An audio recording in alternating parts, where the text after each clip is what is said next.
keluarga Indonesia bahagia. Selamat datang dalam program Keluarga Indonesia Bahagia, serial pengajaran Dr. Jarod Wijanarko. Selamat menyaksikan. Di dalam keluarga pernikahan, bagi yang sudah menikah, sering tahun pertama itu berantem, gitu ya, cekcok terus.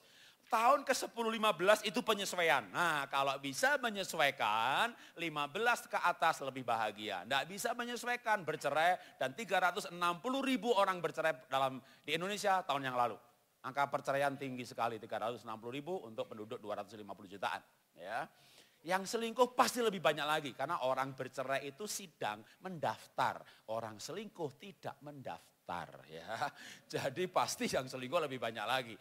Jadi banyak pernikahan yang tidak bahagia, maka sungguh Anda berbahagia yang belum menikah dan sudah mendengar mengenai pernikahan. Boleh file berikutnya lagi, nah banyak orang menikah itu apa sih permasalahannya? Saya itu nggak cocok, gitu.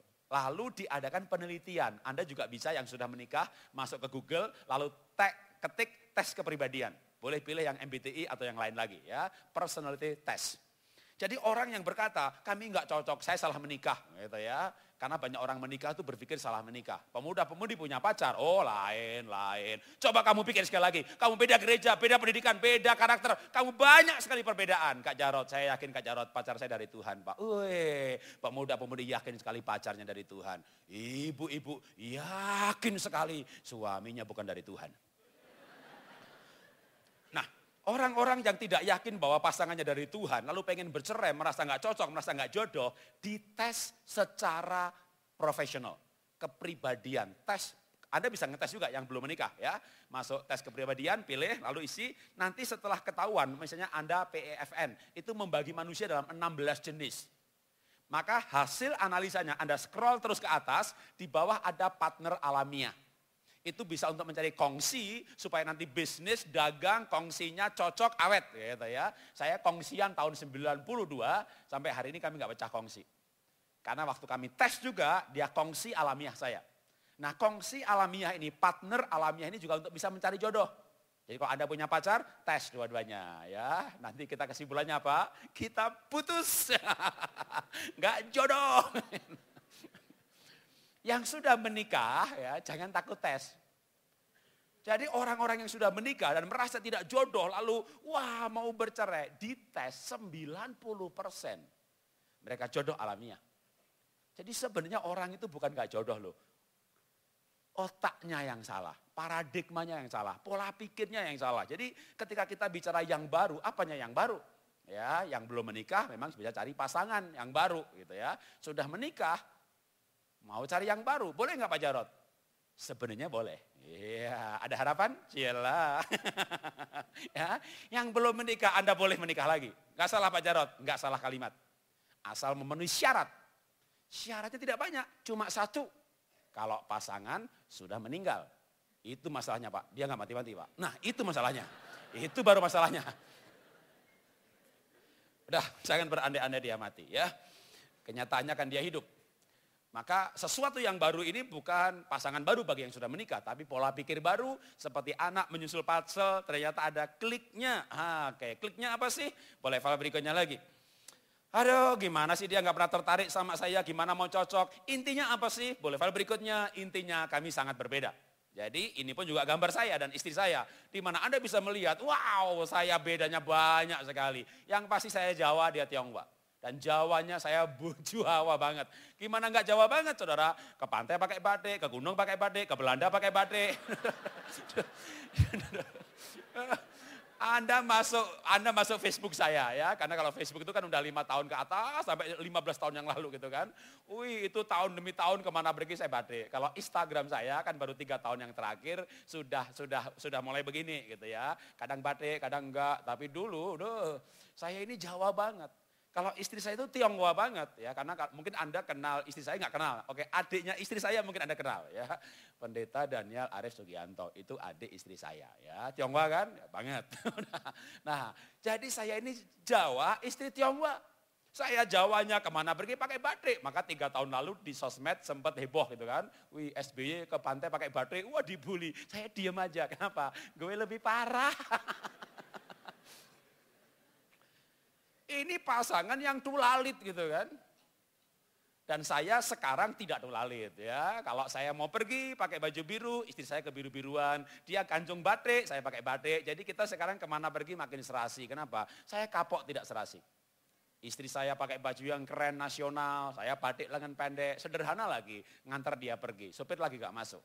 Lalu isi bensin, saya keluar mobil, yang jaga bensin bilang, Mas udah lama kerja sama ibu. Gitu. Jadi itu akibat tidak serasi saudara ya. Saya pulang bilang sama anak saya, nak masuk papa dibilang sopir. Ya makanya ngaca Pak. Maksud lo, karena aku udah lama nasihatin papa, yang keren sedikit dong Pak. Gitu. Jadi emang suami istri itu harus mengatasi perbedaan. Dengan cara misalnya soal pakaian, maka kami saling menyesuaikan. Itu salah satu ya. Oke, mari kita baca quote-nya. Quote itu tadi saya ngomong panjang lebar, kita simpulkan dalam satu quote, maka file berikutnya lagi itu quote ya. 1, 2, 3. Perbedaan antara suami dan istri pasti ada. Perbedaan bukan untuk dibenturkan, tetapi disandingkan sebagai kelengkapan. Perbedaan mau dibenturkan, aduh kapan bahagianya? Enggak mungkin bahagia. Sampai mati nanti nggak bahagia ya, tapi perbedaan itu disandingkan. Nah, untuk bisa menyandingkan ini, boleh file berikutnya kita perlu yang namanya memahami perbedaan. Apa sih perbedaan pria dan wanita yang utama? Kita baca Kejadian 2 ayat 7. Saya akan bacakan. Ketika itulah Tuhan Allah membentuk manusia itu dari debu tanah. Ini ayat pembuatan laki-laki diceritakan dibuat dari debu. Kejadian 2 ayat 21-22, lalu Tuhan Allah membuat manusia itu tidur nyenyak, dan ketika ia tidur, Tuhan Allah mengambil salah satu rusuk daripadanya. Rusuk ini tulang rusuk maksudnya ya. Lalu menutup tempat itu dengan daging, dan dari tulang rusuk yang diambil Tuhan Allah dari manusia itu, dibangunnyalah perempuan. Laki-laki dibuat dari tanah, wanita dibuat dari tulang. Bahan bakunya aja berbeda. Anda bikin produk apa saja, bahan bakunya beda, hasilnya beda. Bahkan sebenarnya kalau dari teori bahan baku, wanita dari tulang itu lebih kuat daripada dari tanah. Makanya Anda laki-laki sebenarnya nggak kuat-kuat banget seperti wanita loh. Bahkan kalau bicara filosofi wanita, diciptakan sebagai penolong. Orang jatuh ditolong, orang bangkrut ditolong, orang susah ditolong. Penolong sama yang ditolong kuat siapa? Kuat penolong ya. Penolong, yang ditolong butuh penolong. Si penolong enggak butuh yang ditolong.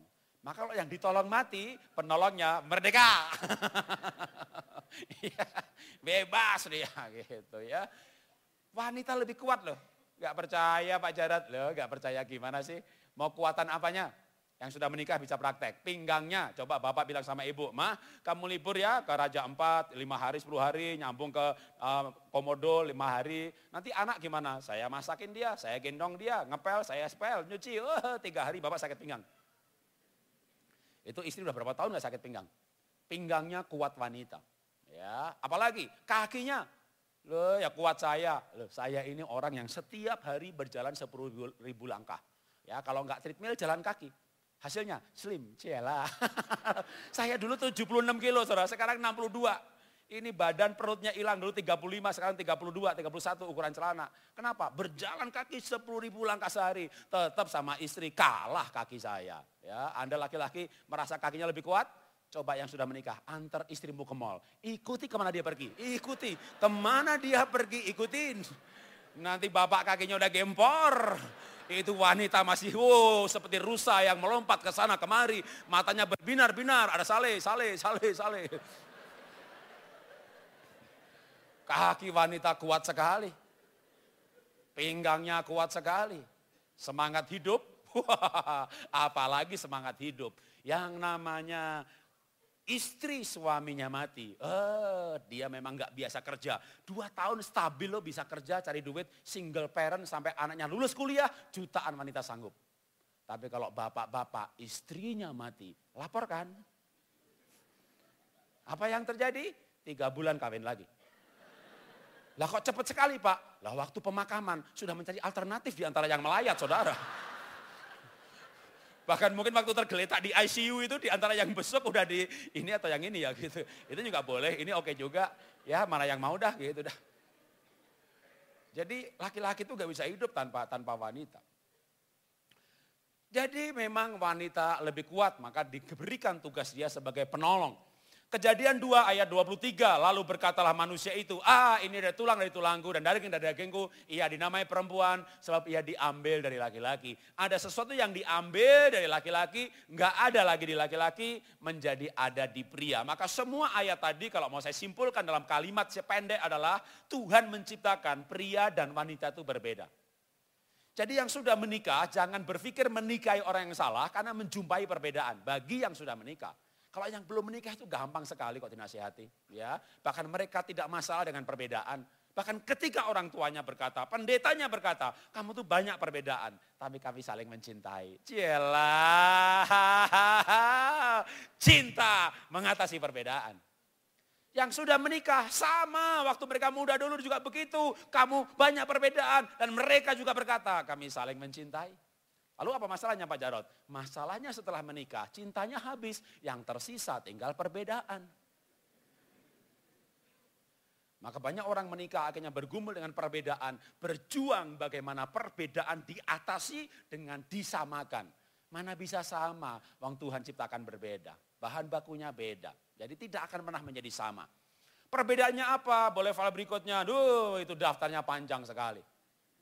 Ya, kalau saya khotbahkan 18 poin kita sampai jam 9 malam nggak pulang. Nanti Anda baca bukunya namanya Pernikahan Bahagia untuk pranikah juga supaya ngerti perbedaan pria wanita. Laki-laki masa depan, laki-laki otak besar, otak kanan, wanita lebih ke otak kanan, wanita otak kiri.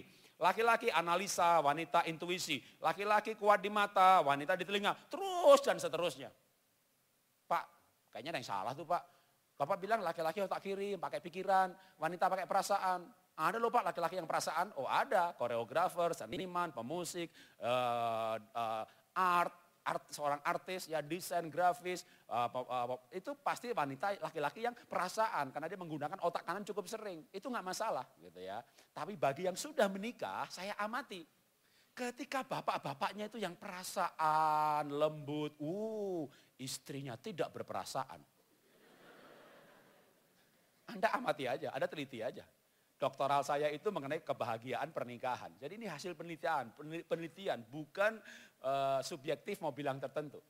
Maka jumlah perbedaan pria wanita, boleh file selanjutnya, itu daftar wanitanya. Ketika dalam satu poin laki-lakinya terbalik, poin itu wanitanya terbalik. Jadi bagaimanapun juga orang menikah itu perbedaannya banyak. Maka bahagia bukan kalau menjadi sama. Bagaimana perbedaan ini dikelola. Yang namanya dewasa itu mengelola perbedaan, menerima perbedaan. Kalau tidak dewasa kayak anak kecil menikah. Aduh gimana kayak anak kecil menikah. Lebih parah lagi kalau kayak setan menikah. Ya bapaknya kayak Herodes, mukanya Firaun, tingkah laku Pontius Pilatus. Ibu punya suami seperti Pontius Pilatus, saya yakin sekali. Pasti ibu-ibu nanti punya karakter seperti Kristus yang menderita di bawah pemerintahan Pontius Pilatus. Bapaknya kayak Herodes, ibunya kayak Isabel, itu anaknya stres. Ini kenapa dua setan menikah? Padahal bukan setan, kalau kita lahir baru ya kan dilahir barukan kan anak Tuhan. Tapi banyak anak Tuhan pun problem dengan pernikahannya karena nggak memahami perbedaan. Jadi bukan salah menikahi orang tapi salah pikiran. Karena orang-orang yang berpikir salah menikahi orang dites loh secara manajemen kepribadian. Tidak salah, mereka menikah dengan jodoh alamiahnya. Jadi banyak orang itu sebenarnya tanpa teori pun Anda menikahi jodoh alamiah saudara. Ya, asal Anda jatuh cintanya itu wajar. Jatuh cinta wajar itu begini, cantik, ganteng, tegas banget ya, orang kok cool banget ya, orang kok aktif banget ya, itu wajar. Ya, yang gak wajar itu begini, Pak Jarod mengajarkan menikah itu saling melengkapi. Oke, kalau gitu saya mau cari yang banyak uang, karena saya banyak utang. Nah itu tidak wajar saudara ya, ini model begini menikah dites saudara, pasti gak jodoh alamiah. Di luar motivasi ini, ada yang sudah menikah nggak perlu takut tes. Jangan tes, nanti malah hasilnya tahu kalau salah. Enggak saudara. Jadi banyak orang itu nggak salah menikah ternyata, salah pikir. Ya, salah pola pikir. Maka yang diperbaharui adalah pikirannya. Oke. Kita baca lagi quote-nya bersama-sama. Ya, setiap quote kita baca bersama-sama. Jadi boleh file lompat 2 file atau file ya. Bagaimana bahagia dalam perbedaan, lalu file berikutnya lagi. Nah, kita baca berikutnya lagi quote-nya. 1, 2, 3. Tuhanlah yang menciptakan perbedaan antara pria dan wanita sebagai keindahan. Banyak orang menikah dan menjumpai pasangannya tuh seperti tembok gitu ya. Apa maksudnya? Komunikasi susah sekali. Ya, waduh, ngomong salah, ngomong berantem. Memang banyak bicara berantem itu berkomunikasi itu bisa tidak ada komunikasi atau salah komunikasi. Komunikasinya benar tapi salah nada misalnya. Banyak orang berantem bukan karena isi kalimat tapi nada kalimat. Ikut seminar, oh sama pasangan tuh harus bilang maaf, tolong, terima kasih. Oke, gitu. Dipraktekkan, Pak Jarot masih berantem loh gitu. Kenapa berantem? Ketemu pasangannya, ya dia memang pakai kata tolong. Nadanya salah, saudara. Jadi banyak orang berantem tuh salah nada loh saudara. Waduh gimana sih ini susah banget sih Pak menikah. Nggak susah kok. Nada itu muncul dari hati. Waktu Anda hati penuh cinta, nadanya pasti benar. Jadi orang pacaran itu kalian yang belum menikah ini kan gak butuh ceramah saya untuk tema komunikasi. Mungkin tema perbedaan Anda masih butuh, oh begitu ya paling gak buat bekal deh. Kalau menikah nanti menjumpai perbedaan. Karena ketika Anda belum menikah, Anda mencari yang sepadan, sebanyak mungkin persamaannya. Suka makan, suka jalan-jalan, suka kuliner, suka foto, suka ini. Wah 20 poin, tahan dulu. 30 poin samanya, tahan dulu. Ih ini 60 poin loh, aku udah bersahabat dengan banyak orang. Ini yang paling banyak kesamaannya. Oke jatuh cinta, nikahi dia. Saya jamin dalam waktu 3 bulan Anda menjumpai banyak sekali perbedaan. Walaupun sudah mencari yang sepadan. Dan ketika nanti menjumpai banyak perbedaan, Anda ingat apa yang aku katakan kepadamu ketika aku masih bersama-sama dengan kamu. Tidak lama lagi aku meninggalkan kamu. Ke Jakarta maksudnya. Nah, jadi ada masalah apa? Ada masalah komunikasi. Oke. Ada masalah kesulitan, tapi kesulitan ini masih berhubungan sebenarnya yang suami istri nggak bisa berkomunikasi ini karena perbedaan yang ada. Maka saya mau perdalam lagi. Kalau perbedaannya begitu banyak seperti daftar tadi, lalu bagaimana kita hidup? Bagaimana kita menikah? Markus 10, ayat 6, 7, 8, 9, saya akan bacakan. Sebab pada awal dunia Allah menjadikan mereka laki dan perempuan. Sebab itu laki-laki akan meninggalkan ayah dan ibunya dan bersatu dengan istrinya sehingga keduanya itu menjadi satu daging. Demikianlah mereka bukan lagi dua, melainkan satu. Dan apa yang telah dipersatukan Allah tidak boleh diceraikan oleh manusia. Ini berbicara soal menjadi satu, menjadi satu, menjadi satu, menjadi satu, menjadi satu. Bukan menjadi sama. Maka menikah tidak untuk menjadi sama, tapi untuk menjadi satu. Karena dua orang yang berbeda dan perbedaan itu Tuhan yang menciptakan. Ya, bukan disuntik oleh setan karena dosa lalu laki perempuan berbeda. Enggak. Kalau perbedaannya banyak, maka mungkin bagi yang sudah menikah bisa mengisi pertanyaan berikut ini, daftar kelemahan pasangan. Atau saya buat daftarnya, Anda centang aja dalam hati gitu ya. Pasangan Anda itu kelemahannya apa sih? Dia tuh boros Pak, dia tuh nggak bisa pegang uang Pak. Oh enggak Pak, kelemahan pasangan saya itu terlalu pandai pegang uang. Lah kenapa kelemahan? Sudah masuk Pak, enggak bisa keluar lagi Pak. Oh, oke, kalau begitu jangan pandai pegang uang, pelit gitu kan. Pasangan saya itu enggak rapi Pak, pasangan saya itu sensitif Pak. Itu daftar apa sih? Itulah daftar kekuatan saudara. Jadi kalau Anda enggak rapi, pasangan juga tidak rapi, maka tidak rapi tidak masuk daftar kelemahan. Karena bagi Anda rumah sedikit acak-acakan begini oke kok. Tapi kalau Anda rapi, pasangan enggak rapi, maka enggak rapi masuk daftar. Jadi ketika Anda bikin daftar, pasangan saya enggak rapi, Anda tuh orangnya rapi. Pasangan saya itu orangnya nggak bisa pegang uang Pak. Anda pegang uang pandai. Pasangan saya itu nggak dewasa. Anda dewasa. Dia itu nggak teliti Pak. Anda teliti. Jadi setiap poin Anda berkata itu kelemahan pasangan saya. Itulah kekuatan Anda. Oke, kalau gitu saya bertanya lagi. Bahagia dibutuhkan atau nggak dibutuhkan? Nah, nggak dibutuhkan tuh begini loh. Pak, ma aku pergi ya ke Surabaya, nyambung Banyuwangi, nyebrang ke Bali, nanti bablas ke Lombok. Pergi-pergi, nggak usah pulang, enggak apa-apa. Kamu mati di jalan lebih baik. Itu namanya nggak dibutuhkan. Kalau dibutuhkan tuh baru pergi sebentar dicari, pergi sebentar dicari. Saya kadang baru pergi 2 hari sehari. Istri udah nanya aja, kamu di mana, kemana, kapan pulang? Kenapa nanya? Kangen Cela. Kadang bukan cuma bilang kangen, ada emotikonnya, gambar bibir, gambar bibir, gambar bibir Cela. Begitu saya bilang, I love you, I miss you. Dia gambar hati, ceduk, ceduk, ceduk, ceduk. Tuh, saya punya anak 3, paling kecil sudah lulus kuliah. Jadi kami menikah udah 28 tahun. Dan anak saya nomor 1, nomor 2 di Singapura, nomor 3 di Melbourne. Jadi sudah 3 tahun kami berduaan lagi. Memang Anda tuh nanti pacaran berdua, nikah berdua. Nanti anak-anak ada, senang. Gak lama lagi anak menikah, kuliah, Anda berdua lagi loh. Maka perlu dipersiapkan berdua ini sebagai teman hidup.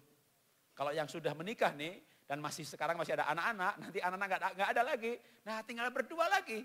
Kalau Anda nggak bahagia, itu namanya 2 setan tinggal dalam 1 rumah. Maka kita perlu menjadi teman hidup loh, bukan hanya teman tidur. Ya gimana bercanda, pergi bareng sebagai teman. Nah, kalau Anda bahagia dibutuhkan, sedang kelemahan pasangan itu kekuatan kita. Sebenarnya menikah itu jangan merubah pasangan. Biarkan dia dengan kelemahannya, kita berperan sesuai kekuatan kita, maka dia butuh kita. Jadi nggak usah dilubah pasangan, biarkan saja dengan kelemahannya sehingga dia butuh kita. Suami nggak bisa pegang uang, jangan diajari, nanti dia pegang sendiri. Biarkan dia dengan kelemahannya. Wah Pak, suami saya itu orangnya pelupa Pak, pegang HP ketinggalan, pegang pulpen ketinggalan, bagus, biarkan ya. Pegang paspor ketinggalan, bagus, biarkan. Biar kemana-mana ibu diajak, buat pegangin paspor ya kan. Kalau enggak dia pergi sendiri nanti. Jadi kalau bahagia dibutuhkan, kenapa kita mengeluh dengan kelemahan pasangan kita? Dewasa adalah berpikir positif, oh kelemahannya dia, kekuatan saya. Berarti ini jodoh saya butuh dia, dia butuh saya.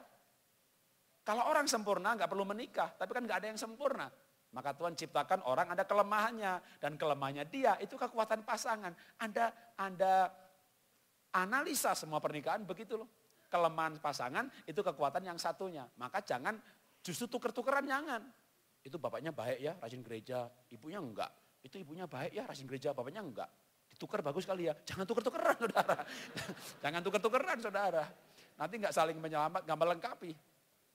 Jadi orang menikah itu 2 orang yang berbeda. Ibunya tega didik anak, bapaknya enggak. Bagus, bapaknya tega, ibunya enggak, bagus. Sehati, sepikir, seia, sekata. Enggak bagus, anaknya mati saudara. Orang menikah sehati, sepikir, seia, sekata. Waduh, anaknya nakal digebuk bapaknya 10 kali. Ibunya pulang doa, pulang gereja. Mah, Pak, kok anak nangis? Lah iyalah saya pukul, dia nakal. Kamu pukul berapa kali? 10. Oke, nak sini. Gebukin juga 10 kali. Sehati men. Mati tuh anak, mati tuh anak. Mati tuh anak, mati. Mati tuh anak. Maka Tuhan itu mengatur saudara yang tega menikah sama tidak tega. Namanya jodoh saling melengkapi. Yang buru-buru ke airport cepat-cepat. Satunya tenang. Namanya jodoh saling melengkapi. Dua-duanya tenang, terbang tuh pesawat, beli tiket lagi. Satunya murah hati, satunya pelit menikah. Jodoh saling melengkapi. Ya kan? Dua-duanya murah hati, habislah duit. Benar, satunya romantis, satunya tidak. Bagus, maka anaknya 3. Dua-duanya romantis, anaknya 13. Itu suami istri itu benar. 2 itu, yang satunya ketawa melulu bercanda, satunya kerja serius, bagus saudara. Dua-duanya ketawa, kapan buka toko saudara? Ketawa berdua begitu. Sudah masak belum? Belum, kan kita ketawa bersama. Oh iya ya. Ya udah yuk masak bareng yuk. Wah, sambil ketawa lagi gitu. Itu kenapa? Aduh, udah. Pokoknya dah. Kalau Anda berbeda jodoh, udah berarti jodoh begitu ya. Cari yang sama juga nggak akan, Anda mencari yang sama sampai mati nggak menikah-menikah. Memang tidak ada orang yang sama dengan saudara ya. Oke, boleh file berikutnya lagi. Jadi gimana dong menikah itu? Menikah adalah untuk menjadi satu, bukan untuk menjadi sama. Oke, saya kasih ilustrasi. Pernikahan itu seperti sepatu. Udah gampangnya begini, biar gampang ya, kasih ilustrasi. Pernikahan itu seperti sepatu, berbeda tapi seirama. Satu kiri, satu kanan. Satu di kiri, satu di kanan. Satu depan, satu belakang. Satunya ke depan, satunya di belakang. Satunya ke depan, satunya di belakang. Ya, tapi ini baik loh. Kenapa baik? Nah, ini ada tangga di sini. Misalnya satunya di atas, satunya di bawah. Satunya di bawah, satunya di atas. Ini bagus. Ya, satu di atas, satu di bawah. Apa? Untuk keseimbangan. Anda nggak suka perbedaan ini? Ya kalau nggak suka begini aja. Ini jatuh saudara. Jungkel pasti. Jadi sepatu kiri agak belok kanan, sepatu kanan agak belok kiri. Anda nggak suka, Anda suka dua-duanya beli yang belok kanan, yang satu nggak bisa dipakai. Tapi sepatu yang berbeda ini seirama.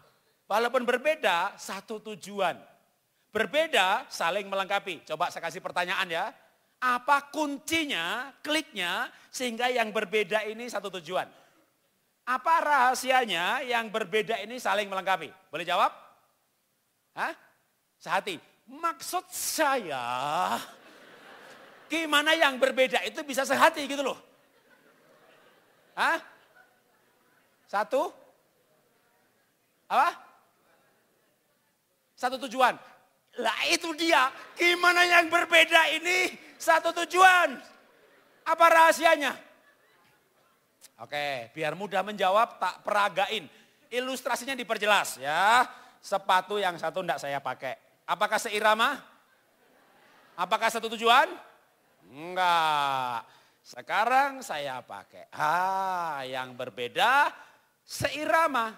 Satu tujuan. Jadi apa kuncinya? Hah? Seirama. Itu maksud pertanyaannya. Gimana yang berbeda ini seirama? Saya copot. Apakah seirama? Duh, sudah diperjelas mau gak jelas-jelas juga ya. Nah, sekarang seirama. Sekarang satu tujuan. Jadi apa rahasianya? Hah? Bersama-sama? Apa rahasianya? Supaya bisa bersama-sama gitu lah. Yang satu saya tidak pakai. Apakah bersama-sama? Jadi apa rahasianya? Hah?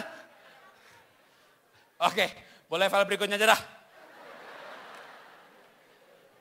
Rahasianya sepatu ini harus dipakai pribadi yang sama. Baru yang berbeda satu irama. Yang satu saya pakai, yang satu Anda pakai. Saya ke Jakarta, Anda ke Soreang. Jadi supaya yang berbeda ini saling melengkapi, seirama, satu tujuan, dipakai pribadi yang sama. Makanya supaya orang yang berbeda ini bahagia, keluarga bahagia, suami harus berkata Tuhan Yesus pakai saya. Istri harus berkata Tuhan Yesus pakai saya. Walaupun saya Jawa dan saya Sanguin, istri plekmatik, dia Tionghoa, tapi kami dua-duanya lahir baru. Menerima Yesus sebagai Tuhan dan Juru Selamat pribadi. Dan pribadinya ada di dalam pribadi saya, pribadi yang sama ada di pribadi istri saya. Maka itu membuat kami yang berbeda, kami sehati. Ya, dua pribadi dipakai oleh pribadi yang sama. Tuhan Yesus pribadi. Satu orang bergairah melayani gereja, organisasi gereja, sinode gereja, suami istri masih bisa berantem. Karena istrinya merasakan dengan hatinya yang peka, dia tidak melayani Tuhan, dia ambisius. Tapi kalau sungguh-sungguh kita melayani Tuhan pribadi, maka tadi Pak Niko bikin pernyataan tadi, harus sungguh-sungguh Tuhan, lahir baru sungguh-sungguh. Maka itulah sebenarnya kuncinya, setiap kita pribadi harus sungguh-sungguh lahir baru.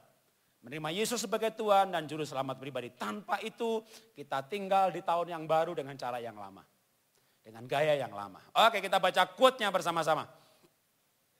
Waktunya tinggal 6 menit. Oke, 8 menit. 1 poin lagi ya.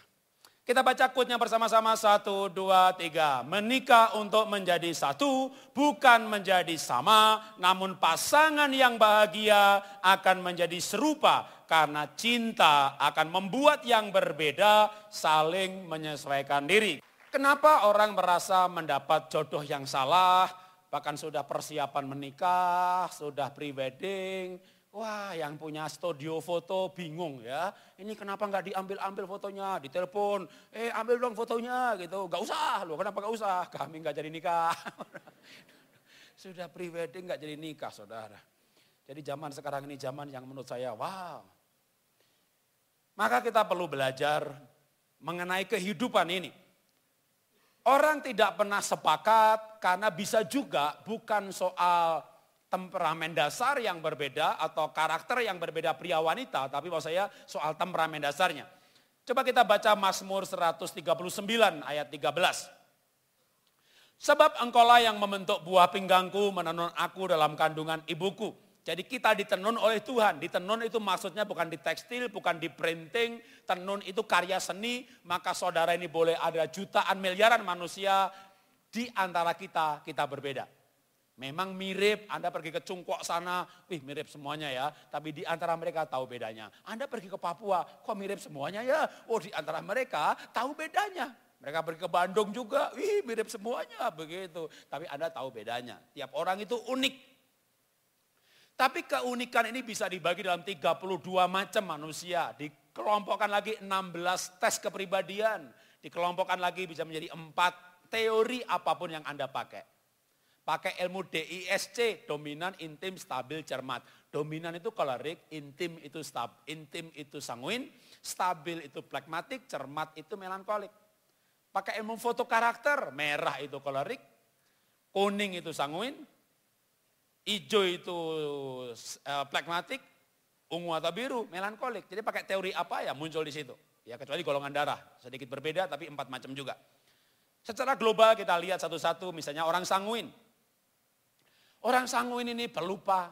Anda punya pasangan pelupa, Anda punya pacar pelupa, dia orang sanguin. Tapi yang pelupa ini cheerful, ceria, banyak bicara, spontan, idenya banyak. Ya. Tapi dia punya pergaulan, luas, temennya banyak. Kenapa temennya banyak? Dia punya kemampuan mengampuni tinggi sekali. Kok bisa Pak? Karena memang lupa. Itu rahasianya. Berikutnya lagi atau si kolerik misalnya ya. Kalau sanguin kayak saya, kolerik kayak Ahok, kayak Bu Risma, kayak Rasul Paulus. Kolerik kayak sanguin kayak Gus Dur, kayak Petrus. Kalau sekarang di depan saudara ya saya ini orang sanguin. Orang sanguin suka tampil, Instagramnya di-update tiap hari, foto pacaran di-upload, foto nikah di-upload gitu ya. Kalau orang kolerik jarang upload. Orang plekmatik apalagi, istri saya plekmatik, dia punya Instagram lebih dulu daripada saya. Ya. Tapi dia jarang upload. Ya saya tiap hari upload. Jadi buat apa istri saya punya Instagram? Buat nge-follow saya. Kemana saya pergi?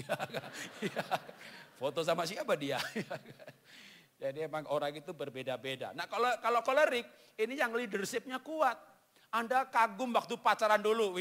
Dia tuh orangnya tegas, orangnya disiplin gitu. Anda kagum karena dia kolerik. Orang yang disiplin, tegas, kepemimpinan. Tapi setelah menikah, makhluk yang sama, Anda lihat negatifnya. Kok kasar ya, kok galak ya. Iyalah orang kolerik. Maka waktu pacaran, Anda itu matanya terbuka. Melihat sisi positifnya. Maka kalau orang-orang lain berkata, Pak Jarod cinta itu buta. Oh kebalik, enggak, saya enggak setuju. Cinta itu melek saudara. Buktinya Anda orang pacaran, Anda pemuda-pemudi, Anda melihat pacar Anda dengan mata terbuka. Sehingga melihat sisi positifnya. Setelah mereka menikah, buta semuanya. Kenapa? Setelah menikah nggak ngelihat sisi positifnya. Kolerik yang tegas dilihat galaknya.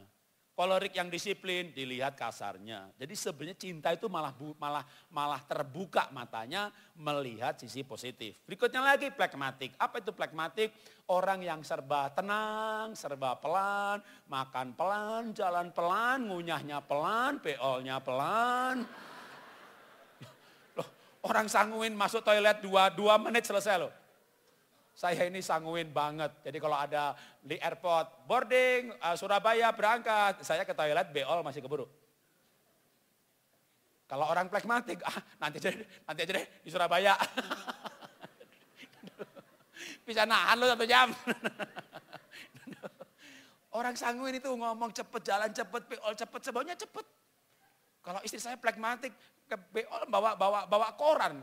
Saya mau mana bisa baca koran, dibaca judul, udah selesai. Wong orang sanguin serba cepat gitu kan. Kalau orang plekmatik itu serba pelan.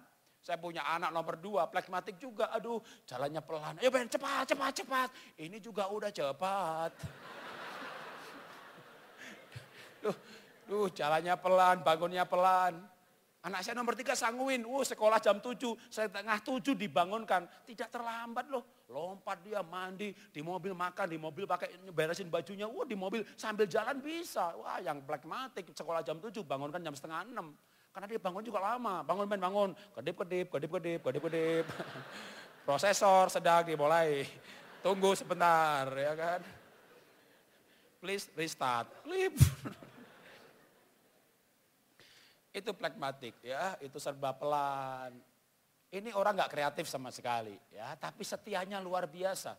Dia setia sekali. Kenapa setia? Karena gak punya ide, saudara. Yang sanguin tuh banyak idenya, tapi gak setia dia. Ya, orang sanguin tuh banyak ide. Yuk kita makan di sana yuk, yuk gitu. Sambil jalan nih, kita ganti ya, makan yang lain aja. Sedang dijalankan idenya, udah ganti saudara. Saya orang sanguin, saya begitu. Maka untuk istri saya tidak sanguin, jadi gak kebanyakan ide gitu kan. Dia orang yang baik gitu. Makan di sana yuk, ayo. Kesana yuk, ayo juga gitu. Anak saya sanguin, ikut ide. Pak kita di sini aja Pak, kita sini aja gitu dah. Kalau itu terakhir deh, mama yang ambil keputusan, yang mama pilih di mana. Yang penting sih bukan makan apa. Terus makan sama siapa? Yelah.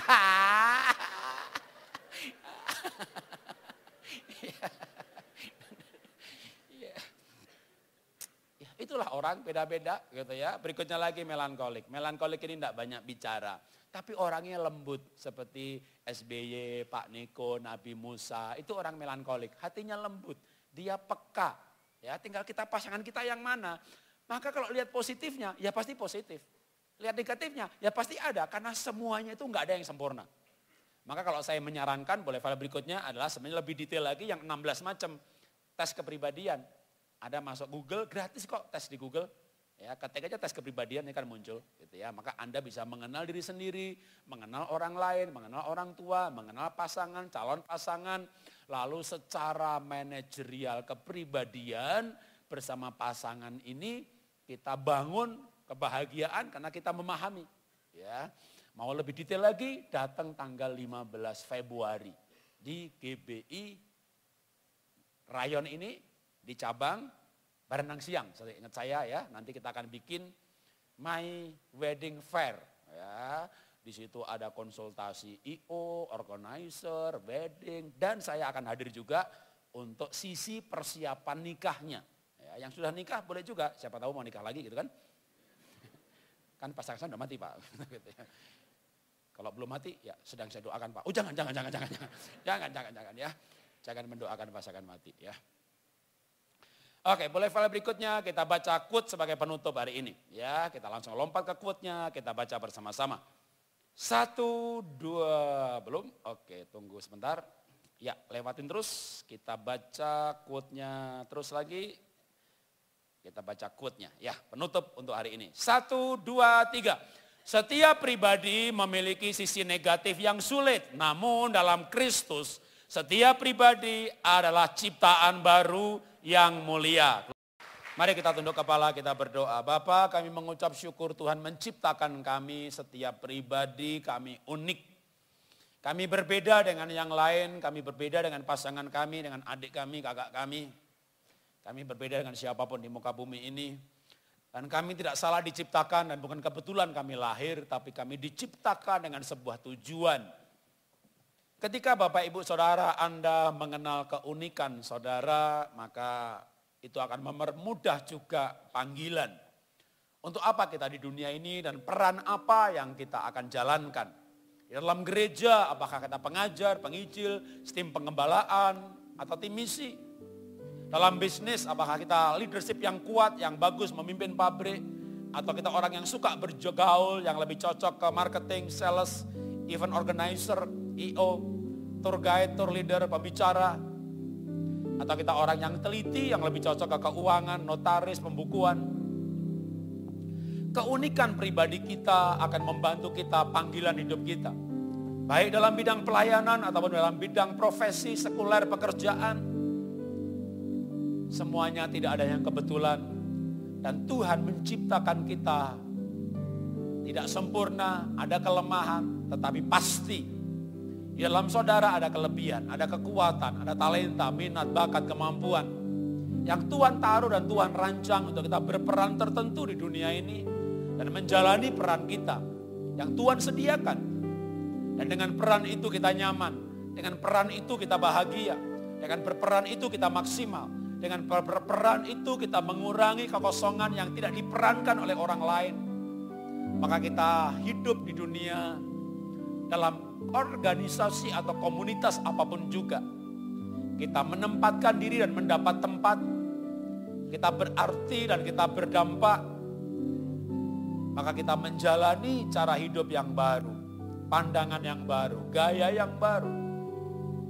Dalam dunia yang sama. Dalam keluarga yang sama. Terima kasih Bapak kami telah belajar firman-Mu. Di dalam nama Tuhan Yesus kami berdoa mengucap syukur dan kami sudah belajar. Haleluya. Amin. Tuhan memberkati. Saudara, setelah melihat tayangan ini, apabila ingin konseling, silakan menghubungi Sahabat 24 melalui email, nomor telepon, atau SMS yang tertera di layar kaca ini. Mengapa disebut Sahabat 24? Karena dalam 24 jam kami siap melayani Anda. Sampai jumpa di program yang berikutnya. Tuhan Yesus memberkati.